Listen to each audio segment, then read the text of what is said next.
नमस्कार, मैं अंजना और आप देख रहे हैं न्यूज सर्कल। आइए बढ़ते हैं आज की बड़ी खबर की ओर। भारत की ब्रह्मोस मिसाइल पर दुनिया का बड़ा भरोसा, चारों देश बन सकते हैं खरीदार। खबरें हैं कि ब्रह्मोस एनजी के ट्रायल शुरू हो गए हैं। ये ट्रायल 2026 तक पूरे हो जाएंगे। एनजी वर्जन को सुखोई 30 MKI लड़ाकू विमान के साथ जोड़ा जाना है। इन्हें सुखोई के पंख पर लगाया जाएगा।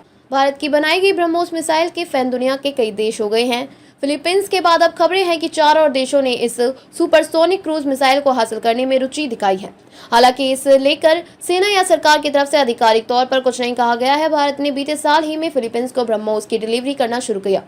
भारत 4 और देशों को ब्रह्मोस बेचने की योजना बना रहा है। रिपोर्ट में सूत्रों के हवाले से बताया गया है कि इनमें संयुक्त अरब अमीरात, सऊदी अरब, मिस्र और वियतनाम शामिल है।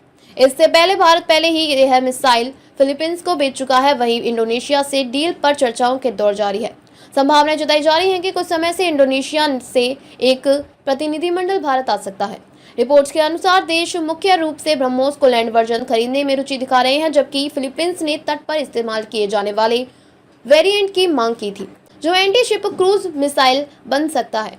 इसकी रेंज 290 किलोमीटर होगी। भारत के पास जमीन, समुद्र और हवाई वर्जन मौजूद है। खास बात यह है कि फिलीपींस उन 6 देशों में से एक है जिनकी समुद्री क्षेत्र को लेकर चीन के साथ साउथ चाइना सी में विवाद चल रहा है। अखबार से बातचीत में ब्रह्मोस के महानिदेशक JR जोशी ने जानकारी दी कि ब्रह्मोस एनजी के ट्रायल शुरू हो गए हैं। यह ट्रायल 2026 तक पूरे हो जाएंगे।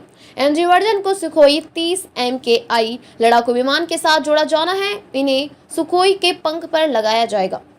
एरो इंडिया 2025 के दौरान रक्षा मंत्री राजनाथ सिंह ने कहा कि देश बदलाव के क्रांतिकारी दौर से गुजर रहा है। उन्होंने कहा, हम सभी जानते हैं कि भारत ऐतिहासिक रूप से अपनी रक्षा जरूरतों के लिए आयात पर निर्भर रहा है।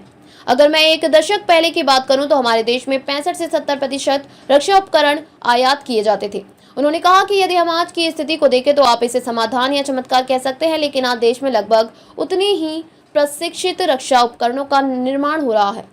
सिंह ने कहा, आज हम ऐसे मोड़ पर खड़े हैं जहां लड़ाकू विमान, मिसाइल प्रणाली, नौसैन्य पोत या ऐसे अनेक उपकरण और प्लेटफॉर्म न सिर्फ हमारी सीमाओं की रक्षा कर रहे हैं बल्कि पूरी दुनिया के लिए आकर्षण का केंद्र भी बन रहे हैं। उन्होंने कहा, आज हम छोटे तोपखानों से लेकर ब्रह्मोस और आकाश मिसाइल प्रणाली जैसे बड़े प्लेटफॉर्म तक सब कुछ कई देशों को निर्यात कर रहे हैं।